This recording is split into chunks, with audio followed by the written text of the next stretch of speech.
Hello everyone, welcome back. And this video will start with a practical question. Question number 1. Question क्या कह रहा है कि trial balance of W and H was not agreed and 2570 का difference था, उसको मैंने सस्पेंस अकाउंट पर डाला है. ठीक है, एक सेकेंड.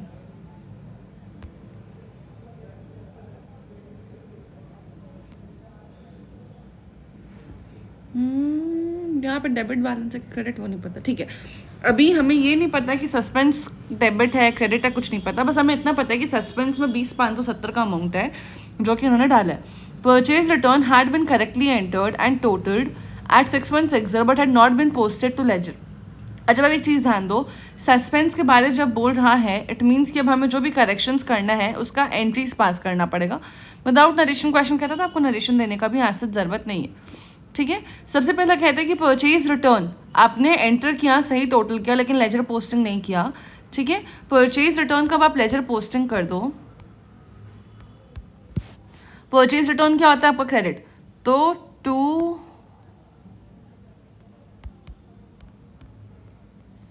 टू परचेज रिटर्न डालोगे आप, और डेबिट में क्या डाल दोगे, कुछ है नहीं डालने को, तो आप डाल दोगे सस्पेंस अकाउंट. तो आपकी एंट्री हो जाएगी जो भी अमाउंट है, suspense account debit to purchase return. ठीक है, इसका सोल्यूशन भी खोल के चेक करते जाते ना हाथों हाथ. सस्पेंस टू परचेज रिटर्न नहीं लिखते हैं लोग, क्या लिखते हैं, रिटर्न आउटवर्ड्स लिखते हैं. दोनों का मतलब वही है. ठीक है, इसके बाद नेक्स्ट है मेरा discount received had been debited to discount allowed. अब देखो, आपने डिस्काउंट रिसीव किया तो आप एंट्री करते to discount received, party to discount received कुछ जाता.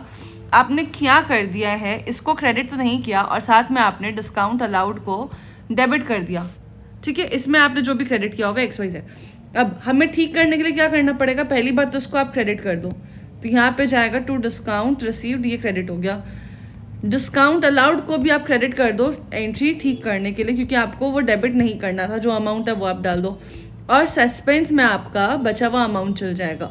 अब अमाउंट क्या क्या जाएगा वो देखो, 1320 रुपये. 1320 आप डिस्काउंट रिसीव में ही डालोगे, 1320 आप डिस्काउंट अलाउड में डालोगे.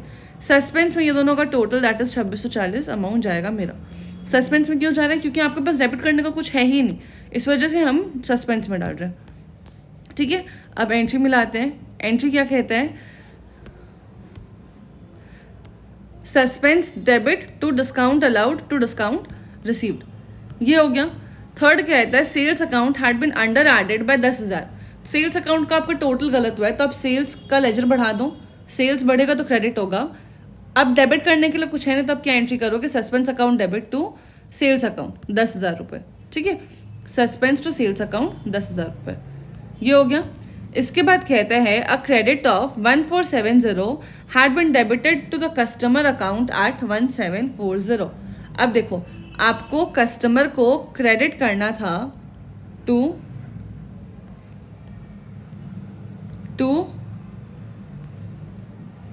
Customer 1470, right, 1470. लेकिन आपने क्या किया, आपने उस कस्टमर को डेबिट कर दिया है 1740 से.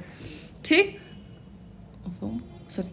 अब आप ठीक करने के लिए क्या करोगे, अब आप ठीक करने के लिए ये जो आपको क्रेडिट करना था, आप इस कस्टमर को 1470 से क्रेडिट करोगे. ये जो आपने गलत डेबिट किया है, ये ठीक करने के लिए भी आप उसी कस्टमर को 1740 से क्रेडिट करोगे. डेबिट में आपके पास कुछ है नहीं, तो आप क्या एंट्री करोगे, सस्पेंस अकाउंट डेबिट, और ये दोनों का सम चल जाएगा जो कि आपका आएगा 3210 रुपये. ठीक है, तो आपकी एंट्री हो जाएगी suspense debit to customer 3210. Same pleasure है तो आप एक बार में टोटल अमाउंट लिख दो, वही बेटर होगा. तो यहाँ पे हो जाएगा, देखो, सस्पेंस टू कस्टमर के बदले उन्होंने ट्रेड रिसीवेबल नहीं, एक सेकेंड, हमने कुछ गलत किया है क्या,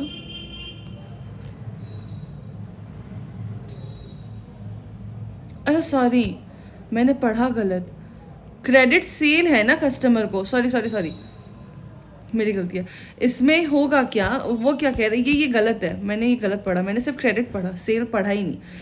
अभी क्या क्वेश्चन क्या कह रहा है, क्रेडिट सेल किया आपने कस्टमर को. आप जब क्रेडिट सेल करोगे तब तो डेबिट ही करोगे ना. मैंने सिर्फ क्रेडिट ऑफ 1470 पढ़ा था. ठीक है, ये मेरा मिस हो गया था सेल पढ़ना. ये जो सीरियल था ना, ये पढ़ना मेरा मिस हो गया था, इस वजह से हमने गलत किया। हमें क्या करना है, देखो बेसिकली आप कस्टमर को क्रेडिट सेल कर रहे हो, मतलब आप कस्टमर को डेबिट करोगे 1470 से, लेकिन आपने कस्टमर को ज़्यादा से डेबिट किया है, राइट। आपको कस्टमर को डेबिट करना था कस्टमर अकाउंट 1470, लेकिन आपने असल में कस्टमर को डेबिट कर दिया, कस्टमर अकाउंट जो आपका डेबिट हो गया वो हुआ है 1740 से। तो अब जो आपका डिफरेंस है, आपने ज़्यादा से डेबिट किया, तो जितना ज़्यादा से डेबिट किया उतना को आप क्रेडिट कर दो।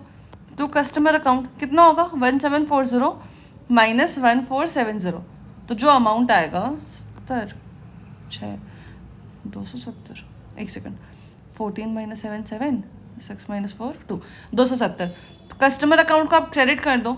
डेबिट करने के लिए कुछ है नहीं, तो आप डेबिट क्या करोगे, आप डेबिट करोगे suspense account debit to customer account, ठीक है। देखो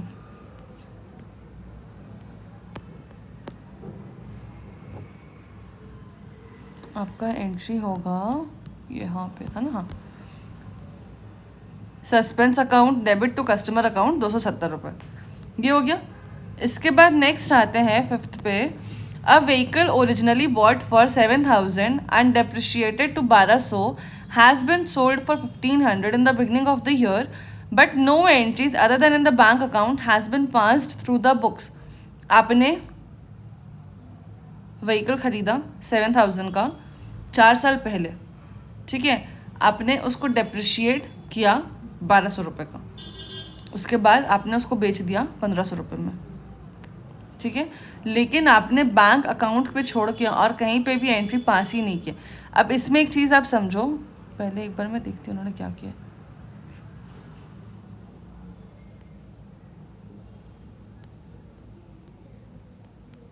ओके, तो देखो हुआ क्या है इसमें बेसिकली कि जब आपने 4 साल पहले खरीदा होगा तब तो आपने ठीक किया ही होगा सब चीज़। आज के डेट में आपका डेप्रिशिएट होकर इतना वैल्यू बचा था 1200 रुपये का, उसको आपने 1500 पे बेचा। अब जब आप असेट बेचोगे ना, तो आपकी एंट्री क्या होगी, आपकी एंट्री होगी bank account debit to asset. अब आपने 1500 में बेचा, आपकी असेट थी 1200 की, 300 का आपको प्रॉफिट हुआ, तो आप यहाँ पे डाल दोगे टू प्रॉफिट अकाउंट 300 रुपये, profit on cell of vehicle है जो भी। क्वेश्चन कहते हैं कि आपने बैंक की एंट्री पास की है, ये वाली एंट्री आपने पास नहीं की, तो आप क्या करोगे, आप डेबिट में सिर्फ डाल दो सस्पेंस अकाउंट, ठीक है, और क्रेडिट में आपको ये दोनों रहने दो, एंट्री ठीक हो जाएगा, ठीक है। देखो इन्होंने क्या एंट्री किया है फिर, suspense debit 1500 to vehicle 1200 to profit 300 रुपये, ये हो गया। अब इसके बाद नेक्स्ट कहता है question, an accrual of 560 had been completely omitted. आपका टेलीफोन चार्जेस का 560 का अक्रूवल हुआ, मतलब कि आपको पेमेंट करना था, आपने किया नहीं। इसकी जर्नल एंट्री क्या होगी, telephone charges to telephone charges payable account 560। ये एंट्री आपने ओमिट ही कर दिया, आपने एंट्री अभी तक रिकॉर्ड नहीं किया, तो हम इसकी एक एंट्री रिकॉर्ड कर देंगे, telephone charges to outstanding expenses बोला है, टेलीफोन चार्जेस पेबल अकाउंट बोलो, दोनों सही है, ठीक है, ये हो गया। अब इसके बाद आते 7th, ये कहता है bad debt of 1560 had not been written off and provision of bad debts should have been maintained at 10% which are shown in the trial balance with इतना एंड इतना। अब सबसे पहला चीज़ आप देखो कि आपका बैड डेट जो था वो राइट ऑफ नहीं हुआ है, आपके पास सफिशिएंट प्रोविजन था। पहले एक बार मैंने ये समझाती हूँ, देखो आपका बैड डेट्स कितना को हुआ है, 1560 का, प्रोविजन कितना का है, 2320 का, 2320 का, 2320 का, ठीक है। अब सबसे पहला चीज़, आपकी बैड डेट्स की एंट्री क्या होती है, आपकी बैड डेट्स की एंट्री होती है बैड डेट्स टू डेटर्स 1560, ये एंट्री आपने रिकॉर्ड नहीं किया, ये एंट्री आपको पहली एंट्री करनी होगी, ठीक है। हम पहली एंट्री चलो अपनी चेक करते हैं कि सही कर रहे कि नहीं, चेक करना ज़रूरी है ना, गलत हुआ तो। देखो बैड डेट्स टू डेटर्स 1560, ये क्लियर है। अब इसके बाद आते हैं सेकेंड एंट्री पे, इसमें एक और क्या कह रहा है कि बैड डेट्स का हमने एंट्री कर दिया, और प्रोविजन फॉर डेट्स जो है आपका 10% मेंटेन होना चाहिए था ऑन ट्रेड रिसीवेबल्स, जो कि मेंटेन नहीं हुआ है, उसको मेंटेन करना था आपको, वो चीज़ अब चेक करके मेंटेन करना होगा, है ना। तो अब आप एक चीज़ देखो, आपका बैड डेट्स जब होता है तो क्या होगा, आपका डेटर्स 1560 से कम हो जाएगा। डेटर्स 23,390 का था, 23,390, इसमें आप 1560 माइनस कर दो तो आपका कितना बचता है यहाँ पे 30, 12, 13 माइनस 5 जाएगा तो 8, 21,830 रुपया का आपका डेटर्स बचता है। ठीक है, इसका 10% आपको मेंटेन करना, मतलब 2183 का आपका प्रोविजन होना चाहिए। इस पर कोई डाउट? हाँ ठीक है, कैलकुलेशन सही है, इस पर कोई डाउट नहीं है। अब प्रोविजन आपको इतना का रखना है, ठीक है। अब दूसरा चीज़ आप क्या ध्यान दो कि जब भी आपका बैड डेट्स होगा और आपका प्रोविजन रहेगा ना, तो कायदे से सेकंड एंट्री क्या होता है, आप इस बैड डेट्स को पीएनएल में नहीं डाल के प्रोविजन से एडजस्ट करोगे। मतलब कि आपकी एंट्री ऐसी होती है, प्रोविजन टू बैड डेट्स, ठीक है। 1560 और 1560 की एंट्री होती है, यहाँ पे उन्होंने नहीं किया है, लेकिन ये जनरली एंट्री होती है बैड डेट्स के बाद की, ठीक। अब प्रोविजन का जनरली बैलेंस होता है क्रेडिट, लेकिन आपने यहाँ पे डेबिट कर दिया, तो अब आपका प्रोविजन 2320 माइनस 1560,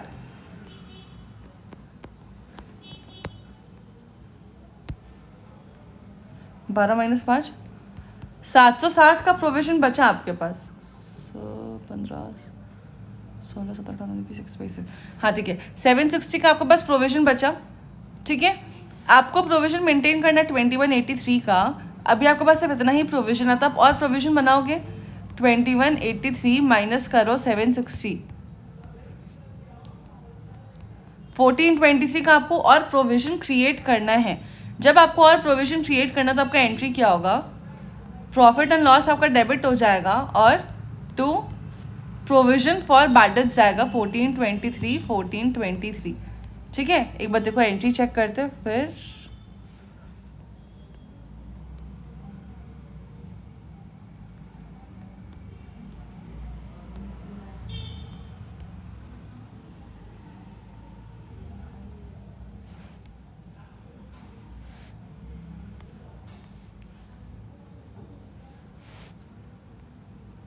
पता नहीं ब्राइटनेस अचानक से ऐसा कम लग रहा है, ठीक है। देखते हैं, ये हो गया। हम पहले एंट्री चेक कर रहे हैं अपनी, है ना। हमारी एंट्री इन्होंने जो की है वो देखो,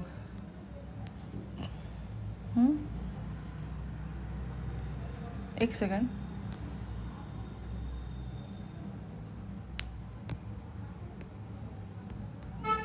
वर्किंग नोट नंबर 2 पे जाते हैं हम।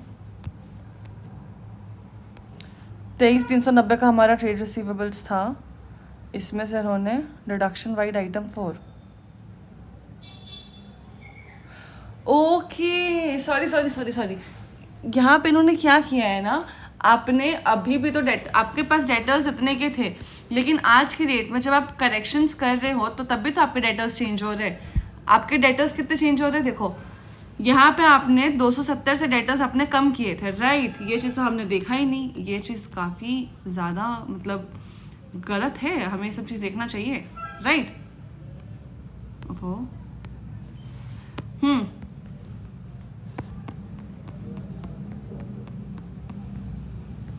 हो गया, ठीक है। तो 270 का तो डेटर्स मेरे यहाँ पे कम हो गए, और ये 1560 हमने कम किया था, टोटल इतना कम हुआ, तो मेरा है 21,560। 21,560 में इन्होंने क्या किया है, मेरे पास ऑलरेडी 23,220 का डेटर्स था, मेरा प्रोविजन था, ठीक है। 1560 का मेरा बैड डेट से एडजस्ट हो गया, मेरे पास 760 का बचा, ठीक है। 760 का मेरा प्रोविजन बचा, तो देखो मेरा यहाँ पे कैलकुलेशन पे भी 760 का आया था, कि मेरे पास इतना का प्रोविजन बच रहा है, ठीक। अब मेरा डेटर्स कितने का है, 21,560। 21,560 का मुझे 10% निकालना है, दैट इज 2156, इतना का डेटर्स होना चाहिए, प्रोविजन होना चाहिए, लेकिन मेरा 760 का ही प्रोविजन है ऑलरेडी। तो मैं क्या करूँगी, जितना का मेरा डिफरेंस है इतना का मैं, और 2156, 760, 760,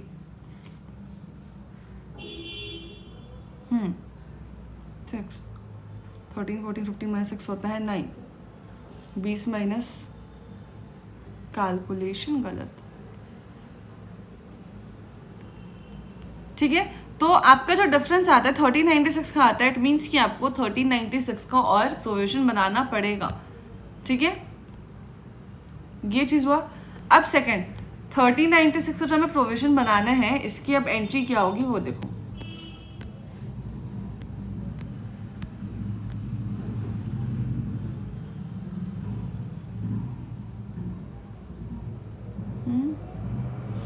ये एंट्री मुझे पता नहीं क्यों लग रहा है कि इन्होंने उल्टा क्यों किया है। It should be profit and loss to provision मेरे हिसाब से, क्योंकि आपका प्रोविजन अभी बढ़ रहा है, राइट। प्रोविजन बढ़ता है तो वो क्रेडिट होता है बेसिकली, ठीक है। तो मुझे ये तो गड़बड़ कुछ तो लग रहा है। अगर हाँ, अगर आप लोगों को कुछ क्लैरिटी मिले तो आप मुझे प्लीज़ कमेंट करना। लेकिन मुझे ये इंस्टीट्यूट का आंसर लग रहा है कि ये रिवर्स होना चाहिए था। It should have been profit and loss to provision for doubtful debts, ठीक है। एक बार फिर भी सब चेक कर लेते हैं हम, क्या पता हमने कुछ मतलब गलत देखा होगा। रुको,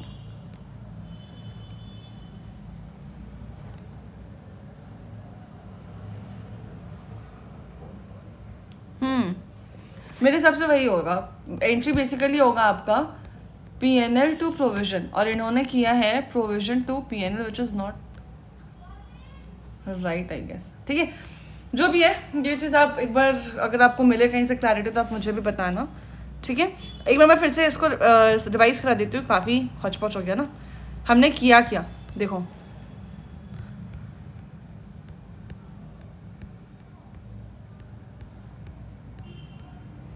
सबसे पहला 1560 का बैड डेट्स हुआ था जो कि बुक्स में राइट ऑफ नहीं हुआ है, तो मैंने बैड डेट्स की एक एंट्री की जो कि होता है bad debts to debtors, right. फिर क्वेश्चन ने कहा कि मुझे 10% का प्रोविजन मेंटेन करना है, ठीक। तो मैंने क्या किया कि मैंने प्रॉपर डेटर्स निकाले। डेटर्स कैसे निकाले मैंने, जो मेरे ये 23,390 के थे डेटर्स, वो उसमें हमने 270 का यहाँ पे करेक्शन किया था, वो माइनस किया और 1560 माइनस किया, तो मेरे डेटर्स आए। उस डेटर्स के मुझे 10% ऑफ द प्रोविजन निकालना था। दैट केम टू, डेटर्स मेरे आए थे 21,560। इसका 10% होता है 2156, मतलब मुझे इतना का प्रोविजन बनाना है। लेकिन जब बैड डेट्स हुआ ना तो मेरा प्रोविजन का बैलेंस भी कम हुआ था, ठीक है। मेरा प्रोविजन का बैलेंस बचा था सिर्फ 760। कैसे आया 760? 2320 है, ये 2320 माइनस 1560 रखा है 760। तो इट मीन्स कि मेरे को 2156 का प्रोविजन बनाना है, बट मेरे पास सिर्फ 760 का प्रोविजन है, तो मैं उतने से और प्रोविजन क्रिएट करूंगी। प्रोविजन क्रिएट करने के लिए जो मुझे एंट्री लगती है वो होती है प्रॉफिट एंड लॉस डेबिट होगा, प्रोविजन आपका क्रेडिट होगा, राइट। लेकिन इन्होंने रिवर्स एंट्री किया, वो मुझे लॉजिक नहीं समझ आ रहा है। अगर आपको कुछ समझ आता है, मैं बार बार बोल रही हूँ, आप मुझे कमेंट सेक्शन में बताना मत भूलना, ठीक है। इसके बाद क्या कहता है, बस हमने एंट्री कर लिया, वो वाला पार्ट कंप्लीट हो गया। नेक्स्ट कहता है कि मैंने 1200 रुपये के टूल्स खरीदे थे जो कि मैंने परचेज में डाल दिए, तो अभी मैं टूल्स डेबिट करूंगी और परचेजेस को क्रेडिट कर दूंगी, ठीक है। क्यों? क्योंकि देखो अब इसको एक बस इसका मैं एक्सप्लेनेशन बताती हूँ। हमें जब टूल्स खरीदे होंगे तो मेरी एंट्री होनी चाहिए थी टूल्स डेबिट टू कैश, लेकिन मैंने डेबिट क्या किया, मैंने ये क्या हुआ,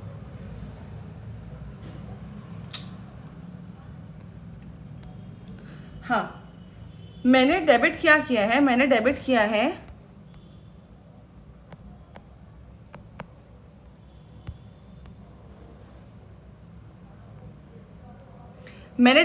है परचेजेस अकाउंट। क्या हो रहा है ये, मैंने डेबिट किया है परचेजेस को, ठीक है।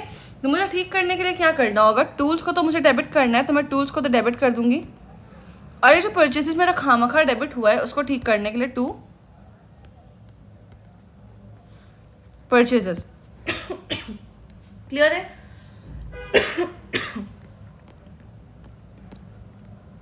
देखो मेरी एंट्री यहाँ पे क्या किया इंस्टीट्यूट ने, टूल्स टू परचेजेस अकाउंट 1200 रुपये, ये हो गया हमारा कंप्लीट, ठीक है। इसके बाद लास्ट एडजस्टमेंट आता है जो कि कह रहा है the proprietor had withdrawn for personal use goods worth 1960, लेकिन कोई एंट्री बुक्स में नहीं की गई है। तो जब विड्रॉ करते हैं गुड्स तो मेरी एंट्री होती है ड्राइंग्स टू परचेजेस, तो यहाँ पे हम ड्राइंग्स टू परचेजेस की एक एंट्री कर देंगे। कहाँ पे करेंगे, यहाँ पे करेंगे। ड्राइंग्स टू परचेजेस अकाउंट 1960 और 1960। देख लिया जाए, हमारा सारा एंट्रीज हो गया कंप्लीट। अब हमें बनाना है सस्पेंस अकाउंट। सस्पेंस अकाउंट बनाने के लिए मैं एक काम करती हूँ, सबसे पहला कि सब जो हमने मार्किंग किया उसको एक बार हटा देती हूँ, ठीक है।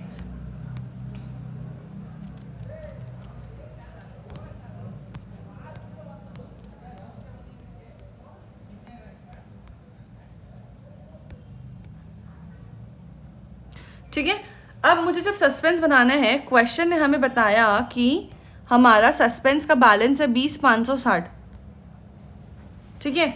लेकिन क्वेश्चन ने ये नहीं बताया कि 20,560 डेबिट साइड जाएगा क्रेडिट साइड जाएगा। तो अभी हम ओपनिंग बैलेंस लिखने के सिवाय बाकी सब पोस्ट करेंगे और आप देखना आपको समझ आने लगेगा कि किस साइड आपका बैलेंस जाना चाहिए सस्पेंस का, ठीक है। चलो हम आते हैं अपनी जर्नल एंट्रीज पे। यहाँ सबसे पहला मैंने सस्पेंस को डेबिट किया है 6160 से टू रिटर्न आउटवर्ड्स बोल के, ठीक है। तो मैं यहाँ पे आऊँगी टू रिटर्न आउटवर्ड 6160, ये हो गया। इसके बाद मैंने सस्पेंस को डेबिट किया 2640 से, राइट। तो मैं यहाँ पे क्या चीज़ को लिख के डेबिट किया है मैंने, डिस्काउंट अलाउड और डिस्काउंट रिसीव्ड 1320 और 1320। मैं यहाँ पे डालूंगी डिस्काउंट अलाउड डिस्काउंट रिसीव्ड 1320 और 1320, ये हो गया। इसके बाद नेक्स्ट क्या कहते हैं, मैंने सस्पेंस को डेबिट किया बिकॉज ऑफ सेल्स अकाउंट, तो मैं लिखूंगी टू सेल्स अकाउंट 10,000 रुपये, टू सेल्स अकाउंट 10,000 रुपये, ये भी डाल दिया मैंने। इसके बाद फिर होता है नेक्स्ट टू ट्रेड रिसीवेबल्स 270, ठीक है। मैंने ट्रेड रिसीवेबल्स को डेबिट किया 270, तो अब यहाँ पे जाते हैं ट्रेड रिसीवेबल्स या कस्टमर अकाउंट 270, ये हो गया 270 तक। फिर देखो to vehicle 1200 to profit and loss 300, to vehicle 1200 to profit on sale 300, ये हो गया। फिर यहाँ पे तो कहीं भी मेरा सस्पेंस नहीं आता है, ठीक है। तो हमने सारी सस्पेंस की एंट्रीज डाल दी है। 20,570 का हमारा सस्पेंस का बैलेंस भी था, जो कि हमें नहीं पता डेबिट साइड होगा कि क्रेडिट साइड होगा, ठीक है। अब आप एक चीज़ देखो, आपने जितने भी मिस्टेक्स किए इन सब के टोटल कितने आते हैं आपके 20,570। इट मीन्स कि डेबिट साइड तो आपका सस्पेंस नहीं जाएगा, तो किस साइड जाएगा, क्रेडिट साइड जाएगा ऑफकोर्स, क्योंकि सेम अमाउंट से आ रहा है। तो मैंने क्या किया, क्रेडिट साइड बस 20,570 लिख के अपना सस्पेंस क्लोज कर दिया और इससे हमारी सारी मिस्टेक्स रिजॉल्व हो गई, ठीक है। इसमें दो चीज़ भी क्या, एक चीज़ बेसिकली बहुत ज़्यादा यूनिक था, जो कि था आपका बैड डेट्स और प्रोविजन का कैलकुलेशन। वो मुझे अभी भी मुझे जितना मालूम है कि वो मेरे हिसाब से गलत है। अगर मेरा कॉन्सेप्ट गलत हो तो मुझे सही करना, अगर मैं सही हूँ तो आप मुझे बताना भी कि हाँ चलो मैं सही हूँ, ताकि मुझे क्लैरिटी मिलेगा ना कि हाँ अच्छा आई एम राइट या I am wrong, what ever. गलत हूँ तो सीखूंगी, सही हूँ तो इट्स ओके, ठीक है। तो ये क्वेश्चन हमारा होता है कंप्लीट, इस पे तो और कुछ नहीं है, ठीक है। नेक्स्ट क्वेश्चन नेक्स्ट वीडियो में मिलेंगे नेक्स्ट क्वेश्चन के साथ। चैनल सब्सक्राइब करना, वीडियो लाइक करना और अपने दोस्तों के साथ शेयर करना ना भूलें। मिलते हैं नेक्स्ट वीडियो में, तब तक के लिए बाय।